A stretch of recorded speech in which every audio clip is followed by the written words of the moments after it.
Vamos a hacer una oración para pedirle a Dios la presencia de su Espíritu Santo y que nos acompañe a nosotros y a todos ustedes a donde nos encontramos y a los que vendrán después.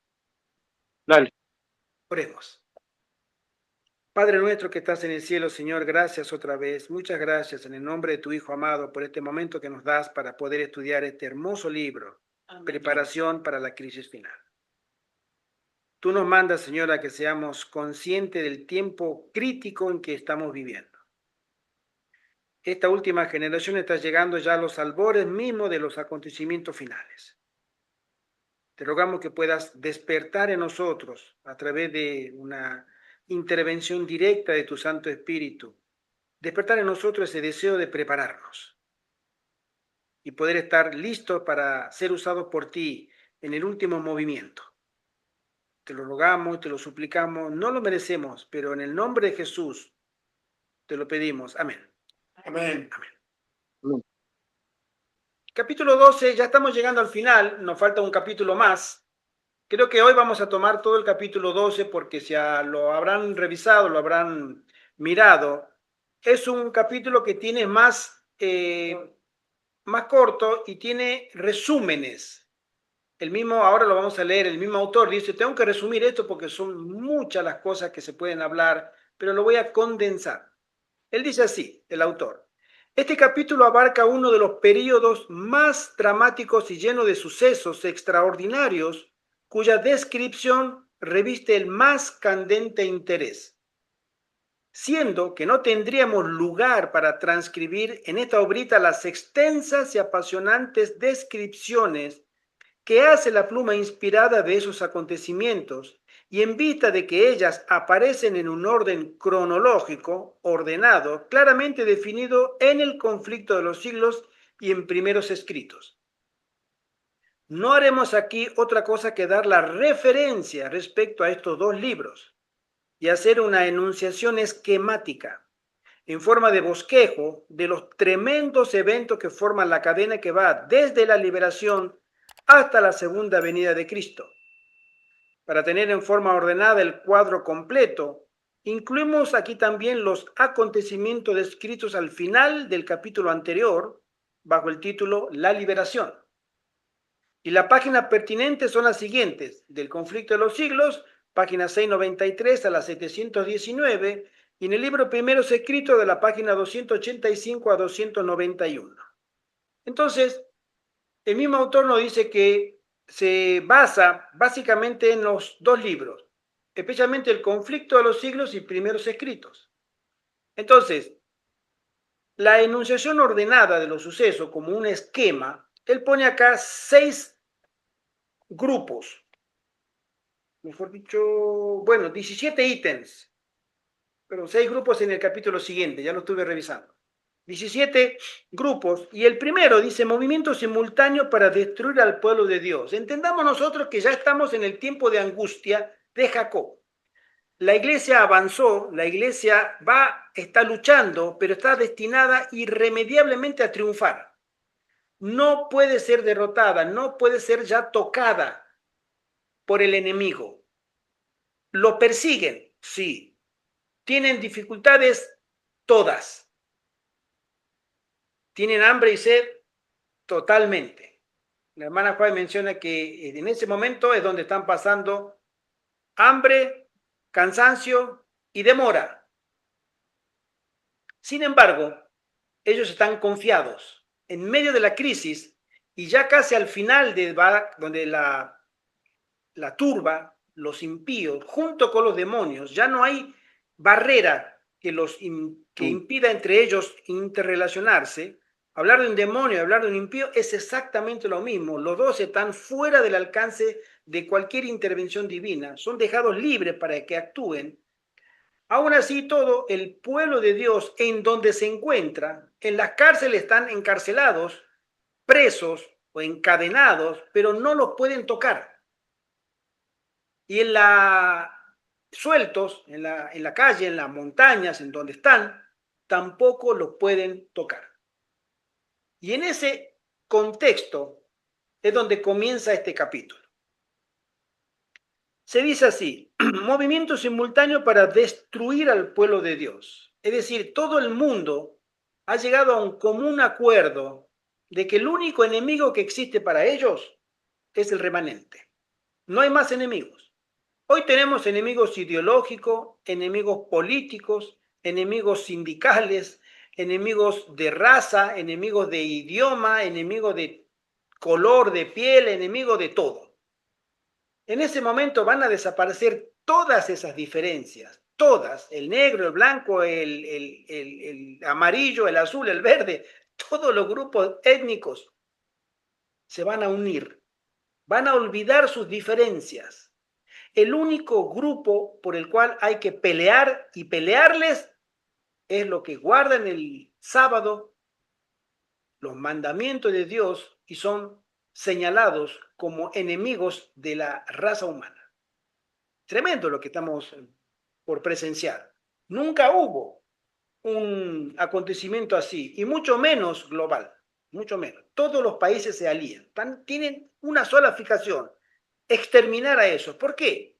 Porque Satanás ya puede entrar libremente a la mente de esos impíos e infundirles él su odio al remanente. Y los maneja directamente él y las huestes de los caídos, de esas huestes espirituales, se meten en el cuerpo ya los conminan, los obligan a perseguir solamente al remanente. Se resuelve dar el golpe una noche determinada. Eso también está escrito porque hay un decreto de muerte. Hay un decreto de muerte que todas las naciones lo tienen y ese decreto es el golpe final que el enemigo quiere dar al remanente. En segundo lugar, multitudes de hombres perversos profiriendo gritos estarán a punto de lanzarse sobre su presa. El hermano Juan menciona que hay ya muchos que querrán adelantarse al decreto. Y dice, no, qué decreto ni nada, vamos ahora mismo hay que exterminarnos. Pero cuando llega ese día, son contenidas estas multitudes en el acto. O sea, ya in extremis. Cuando alguien lo amenaza, saca un arma y al otro le va a disparar, eso es una situación muy tensa. Pero cuando le apunta y está por apretar el gatillo para que salga la bala, en ese momento de apretar el gatillo, son contenidos en el acto. La gente cuando va a levantar el arma para darles el golpe final, es ahí donde en extremo el Señor interviene. Densas tinieblas aparecen y después un arco iris refleja la gloria de Dios. Hay un comentario que nosotros hemos visto anteriormente en otra de estas reuniones, donde el autor habla de que las densas tinieblas no necesariamente se refieren, cuando mencionan el contexto, a que sean tinieblas físicas, sino tinieblas espirituales. Pero en este momento, personalmente, quiero opinar y quiero creer que son tinieblas físicas. ¿Por qué? Se oscurece todo, porque inmediatamente después hay un arco iris que refleja la gloria de Dios. ¿Y dónde la luz se refleja mayormente? ¿En qué ambiente? En la oscuridad. En la oscuridad. Por eso caen tinieblas. Recuerden que hubo momentos en que hubo tinieblas. Una de los acontecimientos que presenció el milerismo en su momento fue el oscurecimiento del sol, que al mediodía, ¿sí? El sol se hizo de noche y los animales se volvieron a los graneros, la gallina al gallinero, los animales no entendían, pero la gente decía, ¿qué pasó? Y periódicos de la época cuentan las crónicas que no podían leer el periódico desde 40 centímetros de la vista. Era tan densa la tiniebla que se creyó que era algo sobrenatural. Si pasó una vez, puede pasar otra vez. Y más en este momento, cuando ya se aparece la manifestación de la liberación. Por eso el arco iris va a ser mucho más refulgente cuando está inmerso desde la tiniebla. Segundo, una voz de Dios que dice enderezaos y consumado es, o hecho está, o esto se terminó, esto ya está hecho. Esa voz que los santos entienden, enderezaos, los impíos no entienden esa voz, sino que ellos escuchan truenos, que para los impíos es un trueno ensordecedor, pero para los justos que entienden es enderezados. Ya le está diciendo, levántense o levanten la vista. En tercer lugar, hay una sucesión de señales y prodigios. Acá vemos que la naturaleza ya queda completamente desquiciada. Pueden comentar, pueden preguntar o aportar, ¿vale? Bien, en tercer lugar, sucesión de señales y prodigios. Ríos dejan de correr. Nubes negras y pesadas se entrechocan. Eso lo conocemos. Nosotros cuando miramos en la televisión, cuando a veces los noticieros presentan que en Estados Unidos viene un tornado, hay unas nubes negras con otra, un movimiento de nube que a veces da miedo. Bueno, pero los ríos que se detienen, eso nunca, al menos yo no lo conozco. Se secan. Se seca, pero acá dice se dejan de correr. No se sabe cómo va a ser, pero eso es una señal. Hay un claro de gloria indescriptible de donde baja la voz de Dios que sacude cielos y tierra. Lo que hablamos en el punto 2. Ese claro de voz de Dios es que ya Él entra en forma directa en la participación de la liberación de su pueblo. Por supuesto, también llega un gran terremoto. La Biblia dice que no hubo terremoto desde la creación hasta ese día y no volverá a haber. Es decir, el terremoto de Lisboa habrá sido, no sé, una muestra. Un terremoto que irá a partir continentes.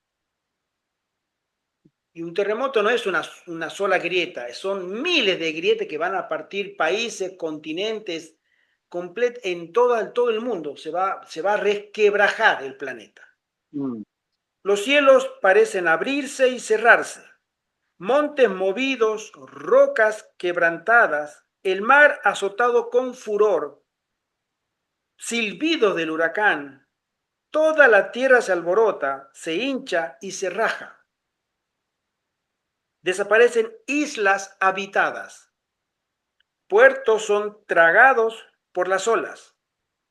El granizo, se menciona que este granizo es el famoso granizo de la séptima plaga, que es el granizo del peso de un talento, unos 30 kilos de peso, a una velocidad de meteorito, que caen, destruye todo. Hace tan terrible destrucción. Y las más soberbias ciudades son arrasadas, palacios caen en ruinas, los muros de las cárceles se parten y son libertados los hijos de Dios. Amén. En el cuarto punto menciona que hay una resurrección parcial. Esta resurrección parcial, justo estábamos hablando con mi esposa y con mi hermano José Antonio antes de comenzar sobre este tema, porque muchas veces dentro del círculo adventista no es muy comprendido. Entendamos que esta resurrección parcial es exclusivamente de interpretación adventista del séptimo día. Ninguna iglesia de ninguna naturaleza que no sea adventista comparte esta creencia. Ninguna. Solamente los adventistas creemos que hay una resurrección en todo el mundo, pero limitada. Tiene una finalidad. Esa finalidad es la de cumplir la profecía que le hizo Jesús, ¿sí?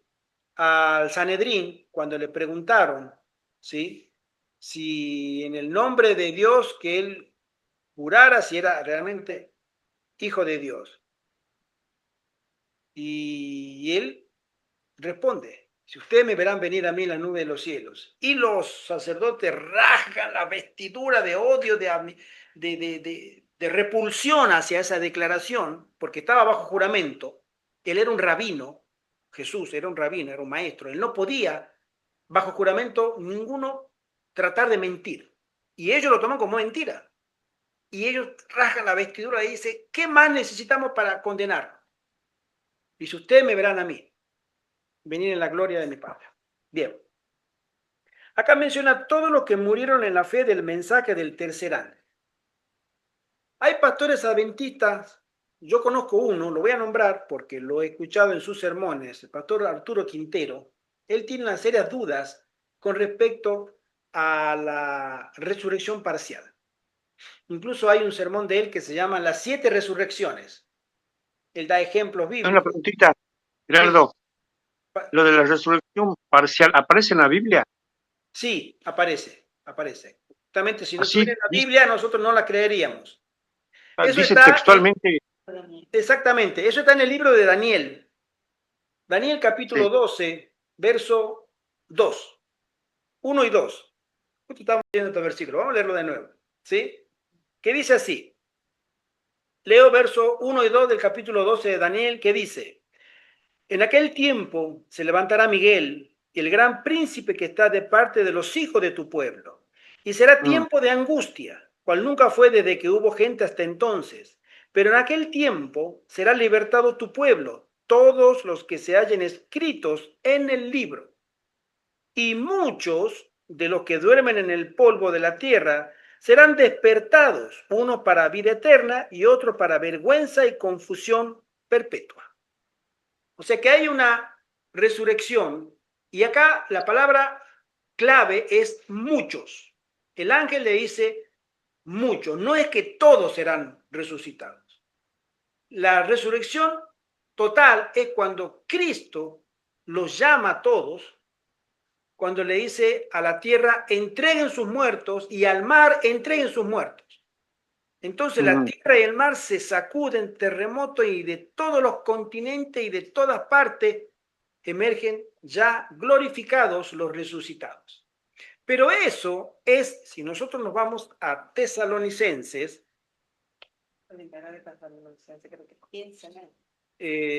vamos a buscar de Tesalonicense, la primera carta, capítulo 4, verso 3 en adelante. Si nosotros atendemos bien la cronología de los eventos que estamos acá, que son bíblicos, acá la hermana Juárez acompaña con su testimonio, pero esto es bíblico. Dice así: tampoco queremos, hermanos, que ignoréis acerca de los que duermen, para que no os entristezcáis como los otros que no tienen esperanza. Porque si creemos que Jesús murió y resucitó, así también traerá Dios con Jesús a los que durmieron en él. Por lo cual os decimos esto en palabra del Señor, que nosotros que vivimos, que habremos quedado hasta la venida del Señor, no precederemos a los que durmieron. Es decir, cuando habla de la venida del Señor, Pablo dice, los que vivimos estamos en segundo orden. Nosotros no vamos a ser los primeros en experimentar los cambios. No precederemos, o sea, no nos adelantaremos a los muertos. Porque el Señor mismo, con voz de mando, con voz de arcángel y con trompeta de Dios, descenderá del cielo, y los muertos en Cristo resucitarán primero. Los muertos en Cristo. Esos son todas, desde Abel, el primer muerto, hasta el último mártir que fue anotado en el libro de la vida, que ese número, Apocalipsis 4 menciona que es una medida, ese número se llenó. Los que murieron en Cristo. Dice después verso 17, luego nosotros, después, los que vivimos, los que hayamos quedado, seremos arrebatados juntamente con ellos en la nube para recibir al Señor en el aire, y así estaremos siempre con el Señor. Por tanto, alentaos los unos a los otros con estas palabras. Entonces ahí hay un orden cronológico. Cuando viene el Señor Jesús, y él menciona, a ver si yo lo puedo encontrar acá, ¿sí? Jesús menciona cuando es arrestado por el Sanedrín, Esto fue la noche del jueves y la madrugada del viernes. El viernes ese, la última semana. Jesús en el viernes ese mismo muere. Pero él es arrestado en el jueves, pero en toda esa vorágine de eventos para poder encarcelarlo, es llevado a Caifás y después al sumo sacerdote, después al gobernador Pilato, etc. Iba y venía, iba y venía. Y él es interrogado y le dice, tú me verás a mí viniendo con la gloria de los ángeles. Y es ahí donde el Sanedrín lo termina de condenar a muerte, porque dice, tú eres el hijo del carpintero, o sea, nosotros te conocemos. Tú vienes ahora a decir que tú eres hijo de Dios. O sea, tú te haces Dios. Eso era penado con la muerte para los judíos. Entonces, como decíamos hace rato, voy a recrear este evento. Jesús dice que, voy a buscar el versículo porque mejor que lo busque y poder leerlo para que entendamos el contexto. Vamos a mirar acá la final trompeta. Hay una palabra que se llama la final trompeta. Si yo la busco. Gerardo, Sí. esto creo que se va a comparar proféticamente con lo que le pasó a Esther y a su pueblo. Siendo el rey Asuero, a través de Amán, decretó la muerte de todos los judíos. Ajá. Y era un decreto y se tenía que cumplir porque era palabra del rey y estaba sellado con su anillo. Vaya momento, si uno lo traspola al tiempo actual, cuando llega el decreto de muerte, ¿sí? Bueno, eh, uno dice, tenemos los días contados. Dijeron los judíos seguramente, uy, hay un decreto del rey Asuero. Y Susa, la ciudad, estaba totalmente habitada por personas que tenían miedo, porque el decreto de muerte ya fue hecho. Y había que esperar. ¿Esperar qué cosa? ¿A quién? ¿Con quién? Y mira vos, ¿no? Cómo se dio vuelta la situación a través de Dios, que el mismo rey dijo, bueno, vamos a hacer otra contrapropuesta, ¿sí? Exacto. Que un decreto, detrás del decreto de muerte, un decreto para que ustedes se defiendan. Exacto. Y en este caso, bueno, el Señor cuando permita que se decrete esa muerte a todos los hijos de Dios, por eso es un paralelismo, porque antiguamente eran los judíos. Si nosotros somos los judíos espirituales, va a venir a muerte sí o sí, pero el Señor no va a dejar escapar un cabello. Exacto. De cada Vamos a uno de leer este nosotros. versículo, 1 Corintios capítulo 15. Este es el versículo que estaba buscando. Capítulo 15 de 1 Corintios, verso 52. Y dice así, voy a leer el 51. He aquí os digo un misterio. No todos dormiremos, pero todos seremos transformados. Minuto, que está viniendo la hermana Graciela. Y dice así, en un momento, en un abrir y cerrar de ojos, a la final trompeta, porque se tocará la trompeta y los muertos serán resucitados incorruptibles y nosotros seremos transformados, porque es necesario que esto corruptible se vista de incorrupción y esto mortal se vista de inmortalidad. ¿Sí? Un saludo a nuestra querida hermana Graciela. Feliz sábado, hermanita. Feliz sábado. Feliz sábado. Hola, Graciela. Feliz sábado, hermanitos. Un gusto tenerte con nosotros, hermano. Entonces, acá menciona Pablo que la resurrección de los muertos es a la final trompeta. Si hay trompetas que se van tocando, pues si es la final, hay al menos una antes. Jesús viene, la hermana Juan menciona, ella ve en visión que Jesús no toca la tierra, él queda suspendido en el aire con todas las miríadas de ángeles, los demonios retroceden ante la gloria, los impíos son fulminados por la gloria de Cristo, que trae la gloria del Padre, su gloria propia y la gloria de los ángeles, no soportan tanta majestuosidad de la divinidad en persona y son fulminados. Entonces él, a la final trompeta, le dice a los demás, a los muertos, que resuciten. ¿sí? Le manda a la tierra que entreguen sus muertos y al mar que entreguen sus muertos.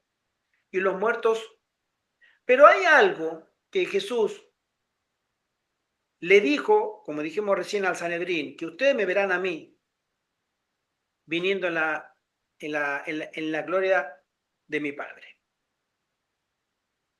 Ese evento viniendo no es que ya llegó y ya está y a la final trompeta hay una resurrección, que es la resurrección general o la resurrección de todos los santos de todas las épocas. Hay una que Jesús le promete a esta gente, especialmente a los que estuvieron en el juicio injusto que le hicieron a él, y le dice, ustedes que me ven a mí ahora sí, me verán otra vez en otras condiciones. ¿Sí? Ellos para los impíos, porque Jesús cuando llama a los, en la final trompeta, llama solamente a los que están escritos en el libro de la vida. ¿Sí? No llama a los impíos son dejados para la segunda resurrección después del milenio. Pero llama a estos impíos, ¿por qué? Porque tiene que cumplir la promesa de que ustedes me van a ver a mí regresar de nuevo en gloria. Y en Mateo lo dice, Mateo 20. Mateo 26, ¿no? 26. Sí. Vamos a leerlo, Mateo 26. 26, versículo 63. Bueno, vamos a leerlo porque es un lindo versículo. Es la promesa del Señor Jesús. Mateo 26, versículo 63. Vale. Jesús ante el concilio. Dice así. Y lee el verso 62. Y levantándose el sumo sacerdote le dijo, ¿no respondes nada? ¿Qué testifican esto contra ti? Le habían hecho una coartada con testigos falsos, ¿sí? Y Jesús callaba. Entonces el sumo sacerdote le dijo, te conjuro por el Dios viviente, que nos digas si eres tú el Cristo, el Hijo de Dios. Jesús le dijo, tú lo has dicho. Y además os digo que desde ahora veréis al Hijo del Hombre sentado a la diestra del poder de Dios y viniendo en la nube del cielo. Esa es la sentencia que le da Jesús a ese sumo sacerdote. Entonces el sumo sacerdote rasgó su vestidura diciendo, ha blasfemado. ¿Qué más necesidad tenemos de testigos? He aquí, ahora mismo habéis oído su blasfemia. ¿Cuál blasfemia? Hacerse Dios. ¿Sí? Y entonces él vuelve a preguntar al sumo sacerdote, ¿qué les parece? Y respondiendo ellos, toda la gente dijeron, es reo de muerte. Entonces Jesús tiene que cumplir esto, de que de hoy en adelante ustedes me verán a mí, viniendo en las nubes, como dijo, veréis al Hijo del Hombre sentado a la diestra del poder de Dios y viniendo en las nubes del cielo. Entonces tiene que haber... Sí, te escucho, hermano. Perdón. Entonces, tuvo que haber, para que Jesús diga eso, va a resucitar solamente a los que creyeron en él. Y en ese juicio, entonces, hubo gente que creyó. Otra vez, no te... Cuando Jesús dice, cuando el sumo sacerdote le pregunta, dinos quién eres, ¿eres verdaderamente el Hijo de Dios viviente? Y él responde, tú lo has dicho. Entonces, Jesús, está siendo acusado de ser blasfemo y acosado por toda la turba en ese Sanedrín. Ahora, si Jesús le dijo, me veréis cuando yo venga en el reino del cielo, si va a resucitar a algunas personas, quiere decir que en ese recinto hubo personas, contaditos me imagino, que creyeron que Jesús era el Hijo de Dios, pero la mayoría lo condenó, por supuesto, para testificar entonces con este pasaje de que Jesús dijo, me veréis algunos, claro, me veréis. No, pero en ese lugar mismo donde se estaba dando el juicio, que era un juicio completamente injusto, era un juicio arreglado, por eso se habla de testigos, Testigos que le dijeron, no, él dijo que iba a destruir este templo y que lo iba a edificar en 3 días, y ese templo tiene más de 40 años que este hombre, el rey Herodes, lo está queriendo terminar, y él en 3 días lo va a derribar y lo va a edificar. Es imposible, no entendían las palabras. Entonces querían llevar por ahí, pero cuando el sumo sacerdote le pregunta, la Biblia no menciona que en ese lugar había siervos de Dios. Era la turba de los demonios y de los impíos, de toda esa gente que quería condenar a muerte a Jesús. Jesús no podía mentir. Y él, cuando le dice, te conjuro en el nombre del Dios vivo, dinos quién eres tú. ¿Eres tú el hijo del Dios viviente? Le digo, tú lo has dicho. Entonces, que había fieles, sí, pero no estaban en esa, en mi humilde opinión, hasta donde yo conozco, no había en ese aforo hijos de Dios. Él estaba solo, ¿no? Por eso también Isaías dice que en el momento de la angustia fue dejado solo, sus amigos lo abandonaron, ¿sí? No hubo nadie que le dijo, no, él tiene razón, no, nada. Fue dejado solo. Él tuvo que pasar su agonía solo. Por eso es la fe que él tuvo, que lo mantuvo a su Dios, con Dios, completamente unido, y se pudo ser victorioso. Él ayuda humana no tuvo, de ninguna naturaleza. Pero Pedro y Juan estuvieron presentes cuando lo apresaron y después vinieron acá, que a Pedro varias personas lo acusaron, tú andabas con él. Pero eso fue afuera. Eso fue afuera. Cuando hablamos del aforo, ¿no? Del lugar de la reunión donde estaba el sumo sacerdote y toda la turba, y los testigos falsos, Pedro lo niega desde afuera porque se menciona en la noche, le dice que había una mujer que lo reconoció porque tú hablas con él y yo te vi, y no, yo no, y el otro, no, yo también, yo sí seguro que te vi, dime, di que tú, y Pedro se encontró, no, yo maldigo ese nombre, no, nunca fui. Fue en la madrugada y Jesús se da la vuelta y lo mira y realmente ahí él cae en cuenta que lo había traicionado. Pero eso igual Juan se mantiene lejos cuando ya es crucificado y después se acerca a la cruz, ya estaba moribundo, y tiene el diálogo que le dice Jesús a Juan, Juan, he ahí tu madre, y a María, madre, he ahí tu hijo, para que se hiciera cargo de su mamá. Pero en el aforo creemos que no, porque solamente estaba tan caliente ese ambiente que no se permitió otra cosa que el engaño. Bueno, cuando Jesús hace esa promesa de que serán resucitados y Miguel la confirma en Daniel, lo acabamos de leer, ¿sí? Que muchos serán resucitados, uno para condenación. ¿Por qué? Porque ya están condenados, pero tienen que mirarlo, ver a Jesús, como ellos se fueron, esta gente, el sumo sacerdote, los romanos y todos los que participaron de eso, se fueron al descanso siendo cómplices de sangre inocente. Fueron cómplices de sangre inocente. A un justo lo condenaron a muerte, pero no es a cualquier justo, fue al Hijo de Dios. Y Jesús le dice, ustedes me verán a mí. Y Jesús promete, Gabriel lo confirma en su conversación con Daniel en el capítulo 12, y cuando él viene, está llegando recién a la tierra, está comenzando la segunda venida, estos, entre otros, estos resucitan para verlo. Y ahí es donde el Señor cumple la promesa de que ustedes me verán venir. Después, cuando Él llega y a la final trompeta, la hermana Juan menciona que ellos son resucitados, pero la gloria los vuelve de nuevo al polvo. Pues son impíos, son hombres impíos, pero tienen que ver que Jesús les dijo la verdad. Y ellos se recuerdan, este es el que yo mandé crucificar, y este es el que yo escupí, a este el que yo he pateado y le pegué puños en el camino cuando llevaba la cruz. Y era él, y evidentemente, pero ya Jesús glorificado.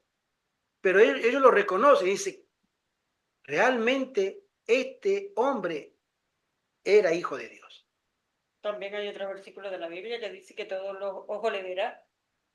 Exacto, lo que le traspasaron también. Exactamente, lo que le Exacto. Apocalipsis 1:7. Exacto. Bien, pero también esta gente tiene que mirarlo cuando regresa, ¿sí? Y es ahí donde hay volvemos a tomar el texto, hay una resurrección parcial. Y no son solamente ellos. Fíjense ustedes que hablan los que se mofaron de Cristo, los que participaron de toda esa redada de injusticia, ¿sí? Herodes, obviamente, el rey, los que lo golpearon y escupieron, los que lo clavaron fueron los romanos. Los judíos no tenían arte ni parte en la muerte de cualquier persona. Eso era una potestad romana. Ellos podían condenarlo, pero no matarlo. ¿Sí? Solamente lo hacían los romanos. Y habla de muchos Ahora, perdón, sacerdotes. perdón, Sí, hermano, perdón. En la actual ley ordinaria de cualquier país está, cuando hay un homicidio, está el actor físico y el actor intelectual. El actor físico es material y el que intelectual. hicieron los romanos y el actor intelectual que vale tanto la condena fueron los judíos. exactamente, exactamente. Los dos son tan culpables. Aunque Pilato, esa escena clásica de que toma un lavatorio, un lavabo ahí y se lava las manos y yo soy inocente de esta sangre inocente, yo soy inocente de este justo, de la muerte de este justo. Hagan ustedes lo que quieran, pero no. Él fue culpable porque él consintió la muerte. ¿Sí? Él prestó a todos los romanos que hacían falta para crucificarlo. Y también muchos sacerdotes y escribas. Ahora hay dos grupos, el primero y el que yo puse también, ahora lo vamos a leer en el conflicto de los siglos. Sí. Aquí es donde dice que la resurrección parcial resucitan todos los que murieron en la fe del mensaje del tercer ángel, o sea, los adventistas. Exactamente. Pero entonces, bueno, estos impíos como Herodes y todos los demás, Caifás y toda esa gente que Jesús le hizo la promesa que le verían, ellos vuelven al polvo de la tierra porque la misma gloria, la misma luz los fulmina. Exacto. Pero ¿y los adventistas quedan vivos entonces? Sí. Por eso, unos resucitan para condenación y otros no. Y ahí es donde hay llamémosle, no controversia, pero sí un choque de pareceres, de ideas dentro del mundo adventista. ¿Por qué? Vamos a hablar de estos, del primer ítem que dice, todos los que murieron en la fe del mensaje del tercer ángel. Si nosotros entendemos los que se mofaron de Cristo, Herodes, los que lo golpearon y escupieron, los que lo clavaron, muchos sacerdotes y escribas, solamente hablamos de un solo grupo, ¿sí? Los impíos. Si vamos al versículo de nuevo de Daniel 12, ¿sí? 2 dice, y muchos de los que duermen en el polvo de la tierra serán despertados, uno para vida eterna y otro para vergüenza y confusión perpetua. Lo que le vimos acá son solamente el segundo grupo, lo que son para vergüenza y confusión perpetua. Pero ¿cuáles son los que son resucitados para vida eterna? Que creyeron en el mensaje del tercer ángel. Exactamente, exactamente. La hermana Al Juárez, toque de la última trompeta. no. Esa es la resurrección final de toda la humanidad, de todos los justos de todas las edades. Pero la resurrección parcial, la hermana Juárez menciona que esa resurrección es dada a aquellos que murieron en el mensaje del tercer ángel, donde ella se incluye, o ella cuando escribe incluía a todos los pioneros. Desde 1844 en adelante, los que murieron en el mensaje del tercer ángel, no habla del primero y segundo ángel, sino los que murieron en el mensaje adventista completo, porque había otro grupo de adventistas en esa época, cuando ella escribe, no éramos como hoy prácticamente una sola iglesia, habían varias iglesias, 3 iglesias adventistas. Pero la iglesia adventista que ella menciona, los que murieron en el mensaje del tercer ángel, los que entendieron la verdad del santuario, para hacerlo más concreto. Y ella menciona que en ese lapso, desde 1844, los salvos hasta el cierre de la gracia, los últimos que murieron, son resucitados de nuevo, porque ellos, fíjense ustedes, ellos murieron en la fe de la segunda venida. Y se les da el privilegio de mirar la segunda venida. Porque todos los que resucitan después, a la final trompeta, todos ellos no murieron en la fe de la segunda venida, murieron en la fe de Cristo, ¿sí? Pero no en el mensaje adventista. Entonces ellos son resucitados de todas las naciones, de todos los pueblos y de todas las edades. Pero cuando Cristo ya vino, pero a ellos se les da el privilegio de mirar como los que son resultados para vergüenza perpetua, ellos se les da, pero son resultados de esto para vida eterna. Mirar, a Elena de White se le da la posibilidad, Jaime White, a Luburburú y a todos esos pioneros que fueron santos de Dios, se le da la oportunidad de mirar la segunda venida de Cristo. Eso en sí, hermana Ivette. Habla fuerte. Sí, entonces los creyentes adventistas van a ser resucitados en la resurrección parcial. Exacto. Junto con estos impíos que van a ver a Dios venir en gloria y majestad. Y entonces por lo menos la gente que murió creyendo en Dios, que aceptó a Cristo de una iglesia pentecostal, de una iglesia bautista, esos quedan para el final. Exactamente. Los que han muerto en la fe, en la fe en Jesús, sí, son salvos. Ellos no murieron en la esperanza de la segunda venida, ¿sí? Porque no conocieron el mensaje. Pero la hermana Joy menciona que los que murieron en el mensaje de la segunda venida de Cristo o en el mensaje del santuario de la segunda venida de Cristo desarrollado en la luz del santuario, a ellos se les da la promesa de ver venir a Cristo, porque como no lo pudieron ver en vida, como los 144.000, son premiados en verlo en la primera resurrección. Esa resurrección se cree, no hay datos precisos, que serán días físicos antes que venga Cristo. Por eso ellos prácticamente no sufren la persecución como los 144.000 que vienen toda una etapa previa de persecución en tiempo de angustia previo, pasan el tiempo de angustia previo y se ingresan al tiempo de angustia de Jacob, sufren la angustia de Jacob. Y ya al final, cuando vemos que aparece la voz, enderezaos, ¿sí? Consumado es, y se paran los ríos y todo ese descalabro, ese descontrol de la naturaleza, y después aparece prácticamente al final, cuando los impíos ya dejan de perseguir, porque saben que ahora lo vamos a mirar, su causa es absolutamente imposible de llevar a cabo, de destruir al pueblo de Dios. Entonces ellos ya dejan de perseguir. En ese ínterin es donde aparece esta muchedumbre de fieles que el Señor los recompensa mirando la segunda venida. Pero ellos ya se levantan glorificados. Y también hay otro grupo que la hermana Juárez menciona, esto está en Conflicto de los Siglos, página 600. Lo voy a leer porque lo estuve revisando. Y la hermana Juárez menciona en el libro El Conflicto de los Siglos, en la página 600, lo siguiente. Dice así: los sepulcros se abren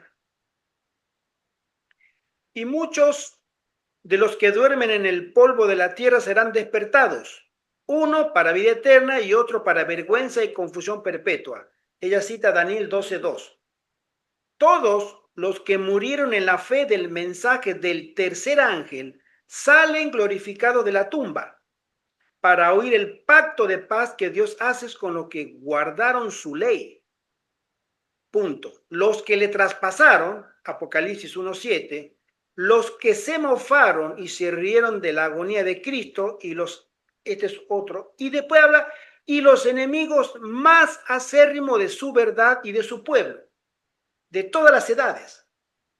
Ahí podemos encontrar a Calígula, a Nerón, a Hitler y a tantos papas que fueron líderes que guerrearon de manera directa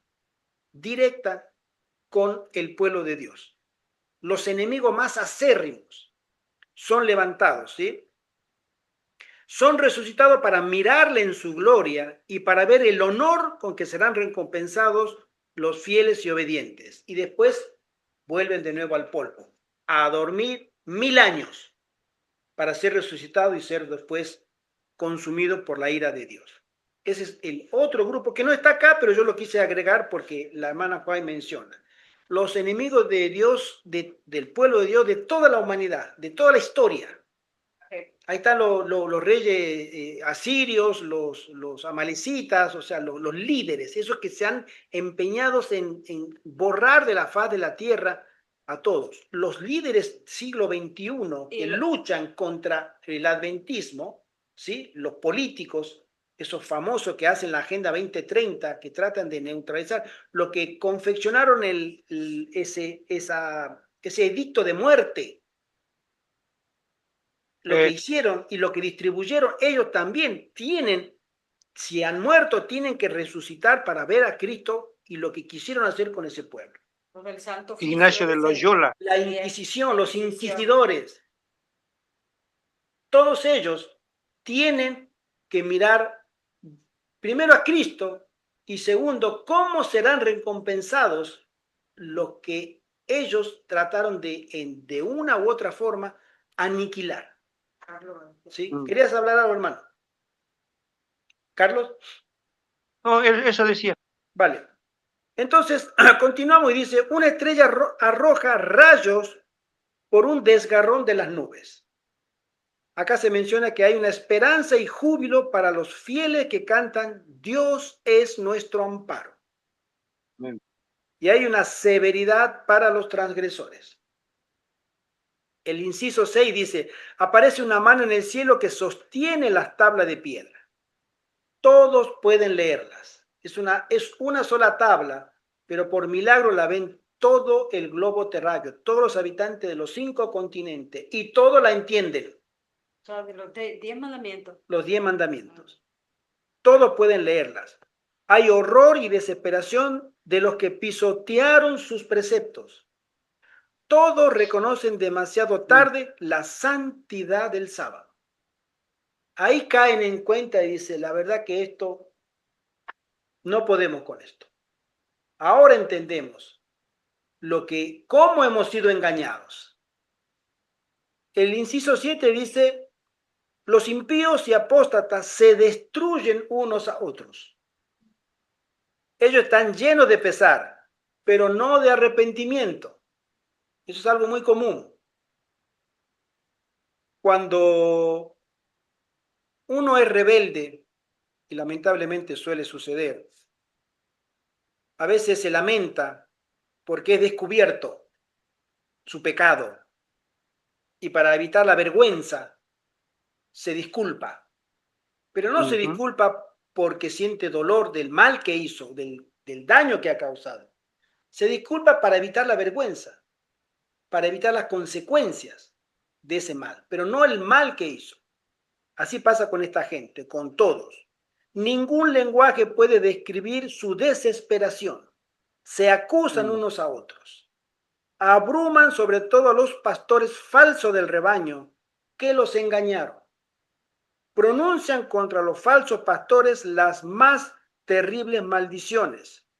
Se levantan para aniquilarlos. Las espadas que debían servir para destruir al pueblo de Dios, que ya estaban a punto de caerle al pueblo de Dios por ese edicto de muerte que ya se estaba por cumplir, se enteran, ellos saben que han sido completamente engañados y fueron llevados a la perdición por esos pastores. Se usan para matar a los enemigos de los santos. Por todas partes hay luchas y derramamiento de sangre. Y también menciona acá, los ángeles de la muerte de Ezequiel 9:1 al 6 hacen su obra. La voz, el número 8 dice, la voz de Dios proclama el día y la hora de la venida de Cristo. Por eso cuando comienza a venir esa pequeña nube que se llama de la palma de una mano, primero negra, se va aclarando, se va agrandando, eso tarda varios días. Pero Dios ya dice al pueblo que está en extremo, ya al filo de la espada, tengan paciencia. Tal día y tal hora comienza la liberación. Ellos escuchan esa voz, pero los impíos no escuchan esa voz. Ellos solamente escuchan truenos. No pueden discernir el mensaje. No les es dado discernir el mensaje. Solamente escuchan truenos pavorosos, pero los justos escuchan que ellos no son truenos, es la voz de Dios. Aparece una pequeña nube negra, envuelve al Salvador. Se va haciendo más luminosa a medida que se acerca a la tierra. Es el príncipe de vida cuyo rostro brilla más que la luz deslumbradora del sol a mediodía. Y Cristo desciende envuelto en llamas de fuego. La Biblia siempre menciona a los seres celestiales con una luz tan brillante como fuego. Porque nosotros no conocemos, humanamente hablando, ninguna otra fuente de calor más brillante que la luz que emite el fuego. ¿Sí? De manera natural, ¿no? Por supuesto. Una explosión conlleva fuego. Y la luz del sol Y la luz del sol es un astro totalmente fuego. Fuego, se está incendiando permanentemente. Exactamente. ¿Sí? Es fuego. Entonces acá menciona que Cristo desciende envuelto en llama de fuego. La luz, la gloria que lo envuelve, es para nosotros fuego, fuego consumidor, dice la Biblia. Número 10 dice, el cielo se recoge como un libro que se enrolla, la tierra tiembla y se mueven los montes y las islas. Se esconden los capitanes, los fuertes, todo siervo y todo libre, y piden a la roca que caigan sobre ellos. Mire, hermano, no sé si a usted le habrá pasado alguna vez, pero cuando tú estás dando un testimonio en contra de una persona que no quiere entender, hablo de adventistas, con adventistas, que no quieren entender. A mí me ha tocado que hay más de uno que se quieren tapar los oídos porque no quieren escuchar una voz de reprensión, ¿sí? O una amonestación. Y ellos salen enseguida de la presencia de uno porque les duele, les molesta, les causa hasta incluso furia. Eso no pasó a nosotros hace poco, ¿se acuerdan ustedes, no? ¿No te acuerdas, no? Sí. Se vuelve, se pone, se transforma el rostro. Nosotros que somos mortales, que no somos nada, ¿se imaginan la conciencia de esa gente cuando vean al Salvador en su gloria perfecta, que viene a castigarlos a ellos o viene a terminar con ellos? ¿Cómo se sentirán? Bueno, eso es como pedirle a las rocas, caigan sobre nosotros, a las casas, derrúmbense y cúbrannos. Trágame tierra. Que se abra la tierra y que me trague.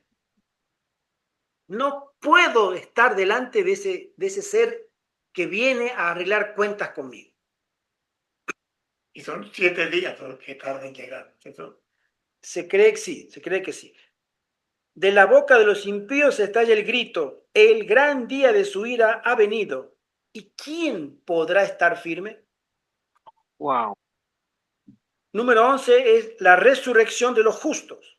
En medio de las conmociones que sufre la tierra, Cristo llama a la vida a los justos dormidos y le dice, despertaos, vosotros los que dormís en el polvo, y levantaos, despertaos. Toda la tierra repercute bajo las pisadas de una multitud extraordinaria que avanza ya revestida de gloria inmortal. Unen sus voces con los santos vivos en prolongada aclamación de victoria. Los justos vivos son transformados y glorificados. Pablo nos dice en un abrir y cerrar de ojos, en una pestaneada, porque es así, abrir y cerrar el ojo es un pestaneo. Un pestaneo, antes tenía un cuerpo corruptible y hoy tengo, después del pestaneo, completamente inmortal. Y los justos, por eso él dice, nosotros no precederemos, no nos adelantaremos. Primero van los muertos y después nosotros, los que vivimos. Y ellos se unen a los resucitados de todas las edades. La hermana Juárez menciona que en ese momento resucita Adán también. Y él mira la degradación de 6.000 años de pecado. Un hombre gigante para nosotros, casi 4 metros de altura, un porte majestuoso. A pesar del pecado, él seguía siendo una fortaleza de persona, intelectual y física. Y ve a los de la última generación, 1,30 m, 1,50 m, 1,70 m, enfermo, encorvado, avejentado. Dice, ¿qué hizo el pecado? Y se admira. Y él saca su corona después y la pone a los pies de Cristo y le dice, Señor, perdón, perdón, ¿no? Y Cristo lo levanta y lo abraza. Y se juntan el primer Adán y el segundo Adán. ¿Sí? Y él ve que su sacrificio valió la pena. Y se juntan los antediluvianos, santos, y ven a la raza degradada. Y hermanos, nosotros pensemos, dentro de lo que nosotros conocemos, la raza humana se está degradando cada vez peor. Lamentable. Ahí va. Apreté al revés. Y si ustedes van a han visto, no vamos a ir porque es muy lejos, pero si vamos a las islas, al menos o miramos, Papúa Nueva Guinea, los indios perdidos de las selvas del Amazonas, personas que no pasan de 1 metro, salvajes, con taparrabos, alejados de cualquier vestigio de civilización, de conocimiento, de cultura, parecen animalitos. Esos son los hermanos de Adán, o pertenecen a la raza humana. Pero el pecado los ha convertido prácticamente en bestias. En África están también esos seres. A veces cuando yo miro esos documentales digo lo que está haciendo el pecado en la raza humana, degradando cada vez más. Ni hablar de los pigmeos, esa raza que no pasa los 80 centímetros y que son muy malos, son asesinos. No te metas con un pigmeo en esa tribu porque te matan. Son muy agresivos. Esa es la consecuencia de la degradación del pecado. Tremendo lo que nos va a tocar ver. Hermano José Por Antonio. lo que yo he leído, parece ser que los salvados allá en el cielo, poco a poco, irán creciendo y alcanzando Exactamente. una altura humana, hombres y mujeres, que será propia de todos los seres humanos salvados. Así es un buen punto. Una vez un hermano allá en Alemania me preguntó, ¿cómo va a ser entonces si un hombre, un anciano, se muere con anciano, 90 años, y resucita, va a resucitar con 90 años, porque se murió así, y va a ser por la eternidad un viejito de 90 años? La hermana dice que no. Igual los niños que murieron en la infancia, ¿van a ser niños toda la eternidad? Y dice que no. La eternidad los va a ir llevando al modelo perfecto de la raza humana que Dios había creado en un principio. ¿Y cuál es el modelo perfecto? Adán y Eva. Exacto. Los niños irán creciendo a través de los siglos y siglos hasta llegar a ser hombres y mujeres desarrollados y perfectos. Y los ancianos, que tendrán la apariencia de santos y perfectos, se irán rejuveneciendo hasta llegar al modelo perfecto de la creación del ser humano, que está representada cuando salió de las manos Adán y Eva. Exacto. Es el modelo. Al final de los siglos y siglos y siglos se irá unificando toda la raza humana y todos tendrán el mismo modelo que fueron cuando salieron de la mano del Creador. Ambos grupos son arrebatados a recibir al Señor en el aire. Ellos, los ángeles, son mandados a recoger a toda esa multitud, tanto Ujú. los que han resucitado como los que han sido transformados, y son arrebatados. Esa es la palabra que muchas iglesias evangélicas, infiltrada por jesuitas, con esa palabra han inventado una teología Rapto secreto. del rapto secreto, donde totalmente no bíblica niega la venida de Cristo en gloria y majestad física y la trastornó en una doble venida, la primera y la segunda. Ellos, los santos, no van a sufrir persecución, son arrebatados, Raptado. raptados, etcétera, etcétera. Una obra de engaño tremenda. Pero la Biblia nos habla que seremos juntamente con los resucitados salvos, los vivos, los 144.000, y también al final la resurrección especial, que se unen a los 144.000 y ellos son elevados con Jesús. Los impíos, número 14, todavía vivos, son destruidos por el resplandor de su gloria. Los redimidos ascienden al cielo en un místico carro triunfal. Wow.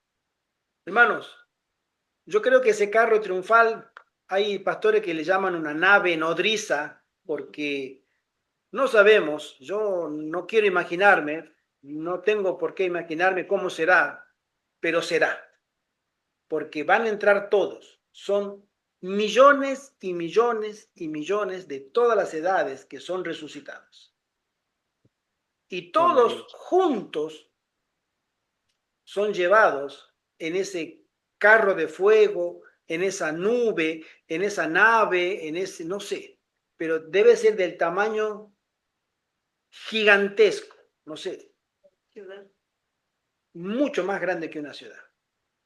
Y esa nave viene y regresa, porque Jesús viene a llevar a los suyos, no viene a hacer otra cosa. De paso, Satanás se queda con su cárcel, ahora sí, incomunicado, porque no puede tener contacto con ningún otro mundo, con ningún ser vivo humano, todos mueren, encerrados 1000 años. El número 16 dice, Cristo confiere a sus discípulos los emblemas de la victoria, los cubre con las insignias de la dignidad real. Sobre la cabeza de los vencedores, Jesús coloca con su propia diestra, su propia mano, la corona de gloria. Cada uno recibe de forma personal su corona y un nombre nuevo. Ujú. A todos se nos dará un nombre nuevo. Y finalmente dice Jesús, abre las puertas de perla de la santa ciudad y entran los redimidos. Allí se va a consumar lo que sería las bodas del Cordero. Se reúne para siempre con su amada iglesia que él rescató. Pero hay una fiesta. Son las bodas. La boda es una fiesta. Cuando alguien se va a casar, se va a unir para siempre. Esa es la finalidad de las bodas. No es que se va a casar y se va a divorciar, no. Las bodas están hechas para siempre. Que se divorcien es por cuestiones externas, pero esa boda es para siempre. Pero hay una fiesta. Esa es la fiesta de la boda del Cordero. Dice así, delante del trono, Jesús abre las puertas de perla de la santa ciudad y entran los redimidos. Delante del Mm. trono, sobre el mar de cristal, está la compañía de los que salieron victoriosos sobre la bestia, su imagen y su marca. Están allí los 144.000. Y también dice, nosotros también debemos encontrarnos sobre el mar de vidrio. Ese es el comienzo de la eternidad. Primero el comienzo del milenio. vamos a encontrarnos con muchas sorpresas. En esa jornada, apenas llegamos, 7 días, me imagino, tendremos mucho hambre, porque no comimos. Por eso, la hermana Juay ve esa mesa de plata de kilómetros. Y Jesús se arremanga y comienza a servir a todos los redimidos en la mesa toda clase de manjares, frutas, de toda clase. Y él mismo va sirviendo. Yo creo que eso va a ser algo tan glorioso. Y él le da la bienvenida a todos y le dicen, ustedes son mi especial tesoro. Y todos a una, gloria, aleluya, a Dios y al Cordero por los siglos de los siglos. Nosotros no hacemos otra cosa que agradecer, cantar de alegría y seguir agradeciendo. Hermano. Sí, es decir, que ahí hay dos conceptos muy hermosos. El primero, que ya lo has dicho, que es una boda. La humanidad salvada es la esposa y Jesucristo es el esposo. Y Él viene para unirse con su esposa. Es un matrimonio espiritual. Así es. Y luego, por otro lado, la humanidad salvada es el reino de Jesucristo y Él es el Rey. Y todos los salvados forman con ese Rey, el pueblo de Dios, es decir, el imperio que Jesús toma posesión de su reino, ¿no? Amén. Van a ser momentos que no se pueden describir. No podemos describirlo. Podemos imaginarnos, narrarlo, pero describirlo nadie. La hermana Juárez menciona, ella dice, yo ya no puedo escribir más. Me caen las lágrimas, no hay pluma que pueda describir todo esto. Sin embargo, a nosotros se nos llama a creer en Dios. Todas las promesas de Dios hasta hoy se cumplieron. Todas. ¿Por qué no se van a cumplir esas? Con mayor fuerza y razón, porque Cristo está a punto de reunirse nuevamente y para siempre con su iglesia. Y allí nosotros tenemos que estar. Estamos invitados, pero hay un trabajo previo. Nosotros tenemos que calificar. Ahí. Sí. No va a entrar cualquiera. Ahí es donde patinamos. Tenemos que pasar un juicio. Sí. Y calificar para estar presente en esa mesa de plata, de kilómetros y kilómetros de tensión, y que la hermana Juárez decía, y nuestra vista la abarcaba toda. Mirábamos allá al final y podíamos ver perfectamente. Especialmente lo digo así porque yo me saco los lentes y no... Es nada. Un topo. Estamos todos por el estilo. Todo fuera de foco. Y a 1 metro. Imagina a kilómetros. Sin embargo, el Señor nos va a dar a cada uno todos los talentos que no hemos podido desarrollar en esta tierra, la posibilidad de desarrollarlos allá, por la eternidad. Y las habilidades, todo para la gloria y la honra de Cristo por la eternidad. Pero tenemos que calificar. El trabajo está acá, en esta tierra. El trabajo es comenzar a consagrarnos, a arrepentirnos, a abandonar el pecado. Allá no va a entrar nadie que tenga pecado o que le guste hacer algo que esté en contra de la voluntad de Dios. No puede y no lo hará. Por eso nosotros tenemos que comenzar a abandonar nuestras faltas ahora. Y lleva tiempo. Yo puedo abandonar esto, lo dejo acá. Puedo abandonar esto y lo dejo acá. Pero lo que yo tengo enganchado durante años y décadas en mi vida, no lo puedo dejar de un día para el otro. Eso lleva tiempo. Por eso el tiempo es lo que no tenemos. Hermano José Antonio. Sí. Elena de White, G. de White, habla de que los salvados, y concretamente los que estemos ya en esa etapa final, que Jesús les dijo a los apóstoles que sería un tiempo de tribulación como nunca en la historia de la humanidad. Entonces, la mensajera del Señor habla que aquellos que toman con indiferencia el tema de la palabra de Dios y de la salvación, van a sucumbir. ¿Sí? La salvación será para aquellos hombres y mujeres que tomen en serio la palabra de Dios. Amén.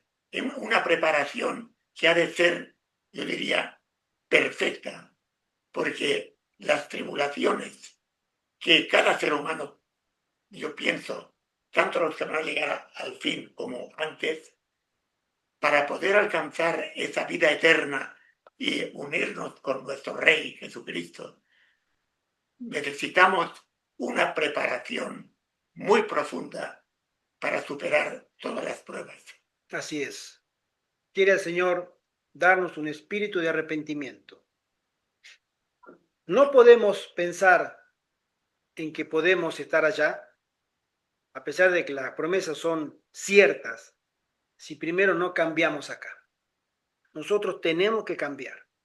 Hay muchas cosas que tenemos que aprender y muchas más cosas que desaprender, dejar de hacer.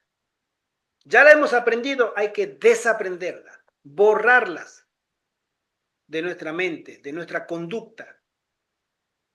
Y eso, mis queridos hermanos, es una obra exclusivamente de Dios en nosotros, del Espíritu Santo. Y el Espíritu Santo a nosotros nos llama constantemente a que hagamos paz con Dios, arreglemos cuentas con Dios. Y Él nos acepta, Él nos recibe con los brazos abiertos. El hijo pródigo es una hermosa parábola. Ya antes que nosotros quisiéramos acercarnos, ella está mirando de lejos, ¿cuándo Gerardo va a regresar? ¿Cuándo José Antonio va a querer hacer paz conmigo? ¿Va a querer reconciliarse? ¿Cuándo Ivette? ¿Cuándo Carlos, Graciela? Y todos van a querer reconciliarse. Está esperando ya, antes que nosotros tengamos la idea. Ella quiere que nosotros nos reconciliemos con Él. Y Él nos acepta hoy. Y nos acepta mañana, pero no nos va a aceptar siempre. Va a haber un tiempo en que ya no habrá posibilidades. Hermano José Antonio. Hay un estudio teológico que se llama Teología de la Última Generación. Y resumiendo, Elena White dice que en este tiempo del fin, más o menos, aquel hombre o mujer que no ha alcanzado el carácter de Cristo no podrá alcanzar la salvación. Es más, dice también que hasta que en la humanidad no aparezca un grupo que haya alcanzado el carácter de Cristo, y ese el número, pues no, creo que no, lo que yo he leído no pone, pero el grupo de seres humanos que hayan alcanzado el carácter de Cristo, hasta que eso no se encuentre en la tierra, Cristo no va a venir en su segunda venida. Hemos de alcanzar el carácter de Cristo. Así es. El número no lo sé, pero que para poder salvarnos, yo concluiría, según el estudio que realicé, tenemos que alcanzar el mismo carácter de Cristo. No vaya a ir rebajas. Exacto. No tenemos otro modelo que es Cristo. O sea, el modelo es muy alto, pero podemos llegar a alcanzarlo. Y se alcanzará. Los 144.000 alcanzaron el modelo del carácter de Cristo como ningún otro en la tierra. Los últimos. Por eso ellos han vencido ataques directos de Satanás, de la bestia y del falso profeta. Y fueron victoriosos. Y más que victoriosos en Cristo. Son lindas promesas. Que el Señor tenga misericordia de nosotros y nos ayude a alcanzar ese modelo que se puede hacer. Amén. Oremos. Padre nuestro que estás en el cielo, Señor, tú que lees los corazones de cada uno de nosotros, ten misericordia de mí y de todos nosotros, tu iglesia. Estamos llamados, Señor, a una reforma y a un reavivamiento espiritual como nunca antes lo hemos experimentado. Te rogamos que tu Espíritu Santo nos lleve, Padre. Te lo suplicamos a esa reforma, a ese reavivamiento espiritual para alcanzar la norma de santidad que tú estás queriendo para que tú puedas derramar tu Santo Espíritu al final del tiempo. Esa lluvia tardía vendrá sobre aquellos que han reformado su vida y la han limpiado en la sangre del Cordero. Amén.